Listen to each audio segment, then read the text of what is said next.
Hello, welcome back to my YouTube channel. അപ്പം ഈ ഒരു വീഡിയോ എന്ന് പറയുന്ന ഒരു ഡേ ഇൻ മൈ ലൈഫ് ആണെങ്കിലും കൂടുതലായിട്ടും സ്റ്റഡീസും കാര്യങ്ങളൊക്കെ തന്നെയാണ് ഉള്ളത്.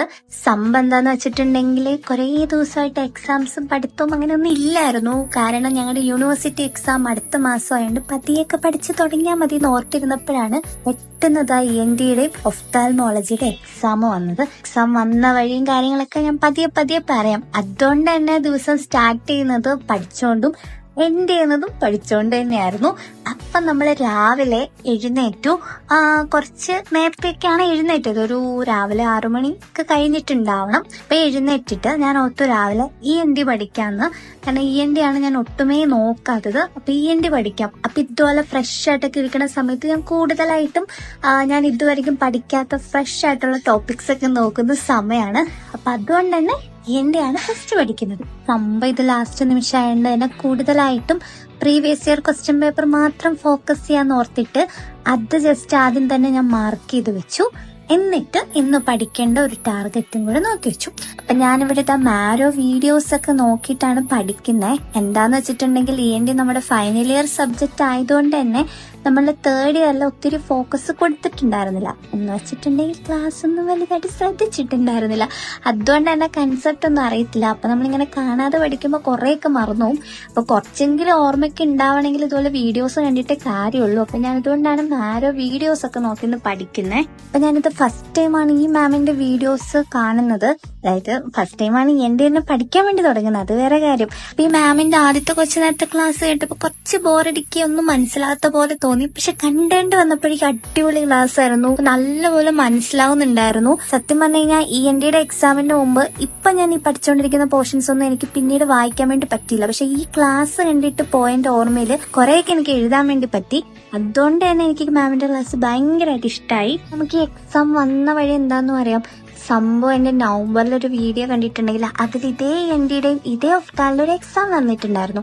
അന്ന് തോക്കുമെന്ന് എന്റെ ഒരു സ്റ്റഡി ബ്ലോഗിൽ ഞാൻ പറഞ്ഞിട്ടുണ്ടായിരുന്നു. ഞാൻ പറഞ്ഞ വാക്ക് പാലിച്ചു, ഞാൻ തോറ്റു. അപ്പം അതിന്റെ പകരമായിട്ട് നടത്തിയൊരു റീടെസ്റ്റ് ആണ് ഈ ഒരു എക്സാം എന്ന് പറയുന്നത്. അന്ന് നമുക്ക് പഠിക്കാൻ വേണ്ടി സമയമില്ലാത്തതുകൊണ്ടായിരുന്നു നമ്മൾ കുറച്ച് മാർക്ക് കുറഞ്ഞത്. പക്ഷെ ഇപ്പൊ കുറച്ച് സമയം ഉള്ളതുകൊണ്ട് നമ്മൾ പഠിച്ചേ പറ്റൂ. അല്ലെ പിന്നെ അത് നമുക്ക് ഒടുക്കത്തെ റിഗ്രറ്റ് ആയിരിക്കും. അതുകൊണ്ടാണ് ഈ പഠിക്കേണ്ട നമ്മുടെ ഈ പാട്ട് ഇതെന്നെ ചെയ്തുകൊണ്ടിരിക്കുന്നത്. ഇപ്പൊ രാവിലത്തെ പഠിത്തമൊക്കെ കഴിഞ്ഞു, നമുക്ക് കോളേജിൽ പോകേണ്ട സമയമായി. അപ്പൊ കോളേജിൽ പോകാനുള്ള ബുക്കും കാര്യങ്ങളൊക്കെ എടുത്തു വെച്ചിട്ട് ഞാൻ കോളേജിൽ പോകാൻ വേണ്ടി റെഡി ആകുന്നതാണ്. അപ്പൊ നമുക്ക് കുറച്ചൊരു ഗെറ്റ് റെഡി വിത്ത് മീ ഒക്കെ കാണാം.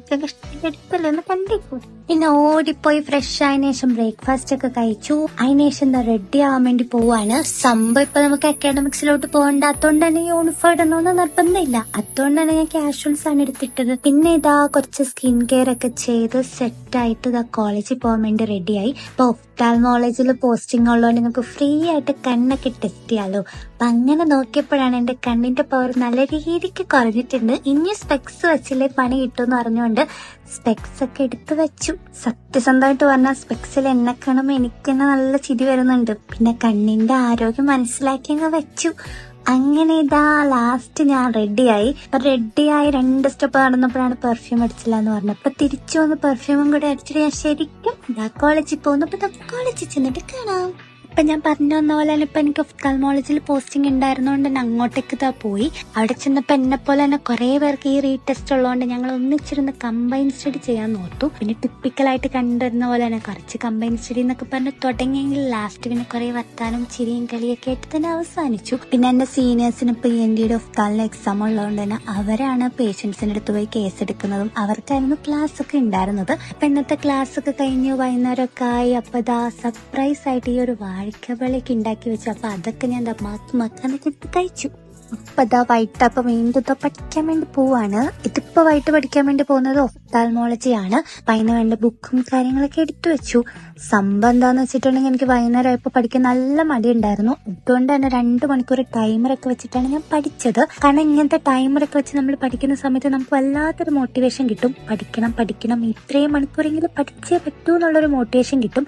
അതുകൊണ്ട് തന്നെ ഈ ടൈമറൊക്കെ വെച്ചിട്ടാണ് ഞാൻ ഇവിടുന്ന് പഠിച്ചത്. പക്ഷെ ഇതിൽ ഏറ്റവും എനിക്ക് സങ്കടം വരുന്ന കാര്യം എന്താണെന്നറിയോ, അവിടുന്ന് ഇവിടുന്ന് വരാൻ ചാൻസുള്ള കുറെ എസ്സേയും ഷോർട്ട് നോട്ടൊക്കെ ഓരോ ചാപ്റ്ററിൽ നിന്ന് എഴുതി എഴുതി പഠിച്ച്, അതുപോലെ തന്നെ വരാൻ ചാൻസുള്ള കുറെ ഡയഗ്രാംസ് ഒക്കെ അവിടെ നിന്ന് ഇവിടെ നിന്നൊക്കെ കുറെ നോക്കിയൊക്കെ വരച്ച് പഠിച്ചിട്ടും ലാസ്റ്റ് എക്സാമിന്റെ ഒക്കെ 2 മണിക്കൂർ മുമ്പാണ് അറിയുന്നത് സംഭവം തിയറി അല്ല MCQs ആണ്. എങ്ങനെ ഇരിക്കുന്നു? എക്സാമിന് വേണ്ടി ഇതാ പ്രീവിയസ് ഇയർ ക്വസ്റ്റ്യൻ പേപ്പർ കുറെ അവിടെ ഇവിടുന്ന് വായിച്ചാൽ നമുക്ക് ടെക്സ്റ്റ് ബുക്കിൽ എവിടെന്നെങ്കിലൊക്കെ വരാൻ ചാൻസ് ഉള്ള MCQs എങ്ങനെ കണ്ടുപിടിക്കാനാണ്. പക്ഷെ എന്നാലും നമ്മൾ ഇത്രയും കഷ്ടപ്പെട്ട് പഠിച്ചല്ലോ എന്നുള്ളൊരു സന്തോഷമൊക്കെ നമുക്ക് മനസ്സിലുണ്ടായിരുന്നു. ചിലപ്പോൾ അതുകൊണ്ട് തന്നെ ആയിരിക്കണം MCQസിന് കുറച്ചൊക്കെ കറക്കി കുത്തിയൊക്കെ എഴുതിയ ആൻസേഴ്സും കറക്റ്റ് ആയതുകൊണ്ട് തന്നെ മുഷ്ടി എങ്ങനെയാണ്ടൊക്കെ പാസ്സായിട്ടുണ്ടായിരുന്നു. സത്യം പറഞ്ഞാൽ ഈ വീഡിയോ എഡിറ്റ് ചെയ്ത സമയത്ത് കുറച്ചൊക്കെ സങ്കടം ഉണ്ടായിരുന്നു. അയ്യോ ഇത്രയൊക്കെ എഴുതി പഠിച്ചിട്ട് തിയറി ഒന്നും എഴുതാൻ വേണ്ടി പറ്റിയില്ലെന്നോ. അതേ സമയത്ത് MCQ എങ്കിൽ MCQ എന്തെങ്കിലുമൊക്കെ എഴുതി പാസ്സായല്ലോ എന്നുള്ളൊരു സന്തോഷമുണ്ട്. അത്രയുള്ളൂ ഈ ഒരു വീഡിയോ. ഈ വീഡിയോ നിങ്ങൾക്ക് ഇഷ്ടമായിട്ടുണ്ടോ എന്ന് എനിക്കറിയില്ല. ഇഷ്ടമായിട്ടുണ്ടെങ്കിൽ ലൈക്ക് ചെയ്യുക, കമന്റ് ചെയ്യുക, പിന്നെ സബ്സ്ക്രൈബ് ചെയ്യുക. അത്രയുള്ളൂ ഈ ഒരു വീഡിയോ. അടുത്തൊരു വീഡിയോയിലേക്ക് കാണാം. ബൈ.